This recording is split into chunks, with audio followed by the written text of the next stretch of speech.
अभी मीनाक्षी कह रही थी कि खुश रहने से बॉडी पेन कम होता है, तो ये समझ में नहीं आ रहा, जरा समझाइए इसको, ये कैसे हो रहा है? कहीं दर्द हो रहा है उस किसी से कहा जाए कि यार तुम खुश हो जाओ, दर्द कम हो जाएगा। जब हम तो देखो ये बॉडी पेन होता कैसे है, तो मंडूकासन कर लेते हैं। मंडूकासन से भी बॉडी पेन दूर होते हैं, इससे लीवर, स्प्लीन, इंटेस्टाइन पेन, कैजियोट्रस, ओवरी अच्छे होते हैं, इससे मूलाधार, स्वादिष्ठान, मणिपुर चक्र अच्छे होते हैं। और वात पैदा होता है मूलाधार, स्वादिष्ठान, मणिपुर चक्र के गड़बड़ होने से। तो ये जो दर्द होता कैसे, दर्द होता है ESR बढ़ने से, यूरिक एसिड बढ़ने से, दर्द होता है RA फैक्टर, CRP बढ़ने से, ANA, AVN, HLB27 बढ़ने से, दर्द बढ़ता है अंदर के इन्फ्लेमेशन बढ़ने से, दर्द होता है अंदर के वात बढ़ने से। और मैंने ये आयुर्वेद और मॉडर्न मेडिकल साइंस के दोनों ही निष्कर्ष कह दिए। तो ये जब हम खुश रहते हैं ना, तो अपने आप इन्फ्लेमेशन कम हो जाता है। जब हम खुश रहते हैं तो बॉडी अपने आप को हील करती है, इन्फ्लेमेशन दूर हुआ, अंदर का इन्फेक्शन दूर हुआ, इन्फेक्शन दूर होने से ESR, यूरिक एसिड भी अपने आप ही कम हो जाता है। जब हम रिलैक्स होते हैं, हमारा पाचन तंत्र भी, हमारा पूरा प्रजनन तंत्र भी, हमारा पूरा का पूरा रिप्रोडक्टिव एक्सक्रीटरी डाइजेस्टिव सिस्टम भी, मूलाधार से लेकर के सहस्रार तक सारी उत्तेजनाएं कम हो जाती है। उत्तेजनाएं कम होने से पित्त भी कम हो जाता है, वात भी कम हो जाता है। आप तो पेन की बात करते हो, एसिडिटी कम हो जाती है, गुस्सा कम हो जाता है, आदमी के अंदर की प्रतिक्रिया कम हो जाती है। आप जैसे ही प्रशांत चित्त होते हैं, प्रसन्न चेतसो यासो बुद्धि पर्यवतिष्ठति, तो जैसे ही आप प्रशांत चित्त होते हैं, अंदर के ये सारे जो उत्तेजक सिम्टम्स हैं, अलग अलग प्रकार के जो पेन मार्कर्स हैं, अलग अलग प्रकार के वो लक्षण जिससे आपके शरीर में पेन होते हैं, अलग अलग प्रकार के वो लक्षण जो उभरते हैं जिससे आपके शरीर में पित्त बढ़ जाता है, कफ बढ़ जाता है, ये जो साइटोकाइंस का तूफान खड़ा होता है, ये भी जिसका चित्त प्रशांत होता है, उनके शरीर में सारी उत्तेजनाएं खत्म हो जाती है। सबसे ज्यादा मैं कह रहा था ना, 1% बॉडी काम करती है, 99% माइंड काम करता है। शरीर तो छोटा सा है, शरीर तो 5-6 फीट का है, ये मन तो इतना बड़ा है जितना बड़ा ये ब्रह्मांड है, एक क्षण में कहां से कहां पहुंच जाता है। ये यस्मिन् चित्तम सर्वोत्तम प्रजानाम तन्मे मनः शिव संकल्पम अस्तु कहा है इसको यजुर्वेद में। और स्वामी जी, जब मन शांत हो जाता है तो बुद्धि की उत्तेजना, हृदय की उत्तेजना, वैचारिक उत्तेजना, उत्तेजक आहार, विचार, वाणी, व्यवहार, स्वभाव, संबंध, उत्तेजक आचरण, सारी जो उत्तेजनाएं हैं, आदमी के खोपड़ी में जो आग लगी पड़ी है और वो अपने जीवन में, अपने घर में, परिवार में और दूसरों के भी झोंपने में फिर आग लगाता है ना, ये सारा का सारा उत्तेजनाओं से है। और जब आदमी प्रसन्न होता है, अंतर्मुखी होता है, वो उसकी उत्तेजनाएं खत्म हो जाती है। और ये जो उत्तेजना है ना, ये कई तरह की है और उसका समाधान ये मंडूकासन, शशकासन, योग मुद्रासन, वक्रासन, गोमुखासन है।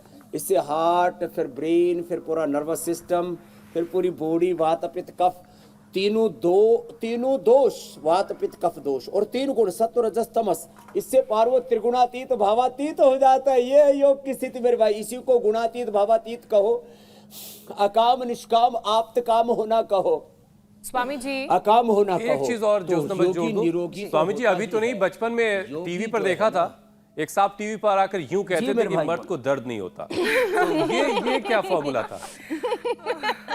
आज एक साहब हमारे मेकअप में भी कह रहे थे, आगे उसका हाई भी जोड़ देते हैं। मर्द माने यहाँ औरत और मर्द वाला मर्द नहीं है, ये इसका मर्म समझो। मर्द का मर्म ये है, मर्दानगी का मतलब क्या होता है। अब मर्द और मर्दानगी, अब मर्दानगी आप कहोगे स्त्रियों से संबंधित है, जो साहस, शौर्य, वीरता और पराक्रम रखता है, जो हम कहते हैं ना, हिम्मत ना हारिए प्रभु न बिसारिए, जाहे जिस विधि राखे प्रभु ताही विधि रहिए। ये जो बात अलग अलग तरह से कही जाती हैं, जिसके अंदर शौर्य, वीरता, पराक्रम होता है ना, फिर उसकी सारी चीजें अपने आप, संकट, सारी समस्याएं, सारे दर्द, सारे रोग ढलते चले जाते हैं। और जो मायूस उदास बैठा रहता है ना, उसको चारों तरफ से आकर के बीमारियां भी घेर लेती हैं। हाँ, आदमी लड़ता रहे ना तो शेर भी दूर भागता है, और आदमी चुपचाप बैठ जाए ना तो उसको कुत्ते, भेड़िए, शेर, बघेरे, चींटी, हाँ? देखो ये एक उदाहरण देता हूं आपको। इसको ये इधर यज्ञ हो रहा है, अब ये अग्नि प्रज्वलित है। अब प्रज्वलित अग्नि के पास में शेर आता है? नहीं आता। हाथी आता है? नहीं आता। आग जला दो, हाथी शेर भी भाग जाते हैं। और ये आग बुझ जाए, अब इसमें राख हो जाए तो चींटी भी रोंदती भी निकल जाएगी। पहले शेर, बघेरे, हाथी भी नहीं आ रहे थे, और जब ये अग्नि शांत हो गई, भस्म बन गई, राख बन गई, तो इसको चींटी भी रोंदती भी आगे बढ़ जाती। इसलिए शौर्य के साथ, वीरता के साथ जीवन को जिए। इसमें मेल फीमेल वाला कोई चक्र नहीं है मेरे भाई हुसैन जी। ठीक है, ठीक है। और जो उत्तेजना की बात हो रही थी, हमारे अलग अलग भाव से पैदा होने वाली इस उत्तेजना को योग के जरिए नियंत्रित किया जाता है, और स्वामी जी सिखाते भी हैं कैसे। स्वामी जी, आजकल एक और परेशानी है जो लोगों को बड़ी दिक्कत दे रही है, वो है मौसम की, बदलते मौसम की परेशानी। अब ये जो मौसम चल रहा है इसमें थकान, आलस शरीर में भरा रहता है। सर्दी गर्मी की बात की जाए तो सर्दी गर्मी लगातार आंख मिचौली खेल रही है, परेशान कर रही है। कभी एकदम से गर्मी आ जाती है तो कभी ठंडी ठंडी हवाएं चलने लगती हैं। लोग बीमार बीमार सा महसूस करते हैं, एनर्जी लो रहती है, मूड स्विंग्स बहुत होते हैं। तो स्वामी जी, ऐसे मौसम में शरीर को कैसे आपने एक्टिव ज्योत्सना जी पता नहीं क्या कहा, हमारे यहाँ पर भी सूरज बड़ा अच्छा उग रहा था, आपने सूरज के पास भी बादल भेज दिए, बताओ। स्वामी जी, ऐसा ही हो रहा है बाकी जगहों में भी। मैंने ये मौसम आपने हरिद्वार का ही बदल दिया। तो बहुत ऊपर तक ऐसे पहुंचे ये इनकी स्वामी जी। जिंदगी में उतार चढ़ाव, कभी धूप कभी छाव, कभी सुख कभी दुख, कभी अनुकूलता प्रतिकूलता आते रहेंगे। इन सब के बीच में मौसम अब जैसे बदलता है ना, तो अपने भीतर जो है कोई उथल पुथल ना मचे। तो ये अपने भीतर की उथल पुथल को ठीक करने के लिए, चलो बटरफ्लाई करो, तो क्या करें? एक तो नस्से कर लिया करें, या जल नीति, सूत्र नीति कर लिया करें, जो बालक कर रहे थे। ये सिरोधारा पूरी ना हो पाए तो कोई दिक्कत नहीं है, अपने सिर में बादाम रोगन की मालिश कर लो, गाय के घी की मालिश कर लो, ब्राह्मी घृत की मालिश कर लो, 1 चम्मच खा लो।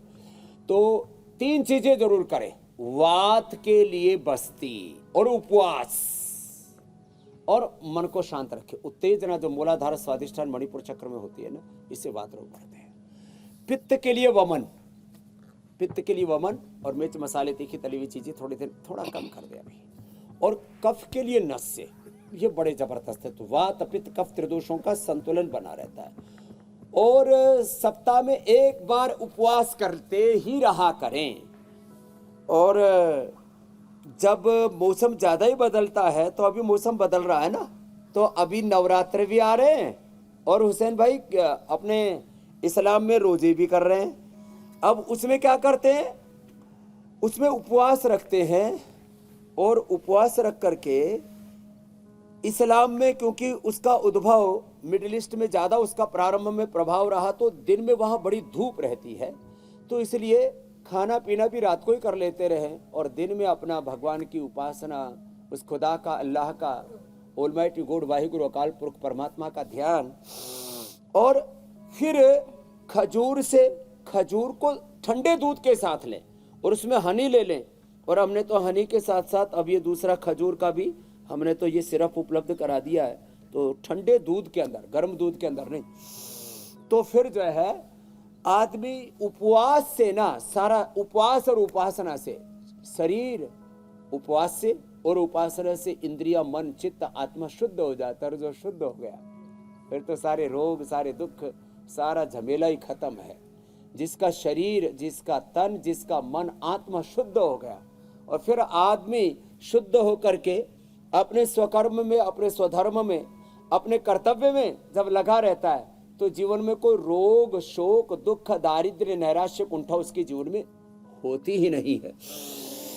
अच्छा स्वामी जी, अब दर्शकों को करता है व्यायाम, आसन तो हमने बता दिए, ये प्राणायाम भी बड़े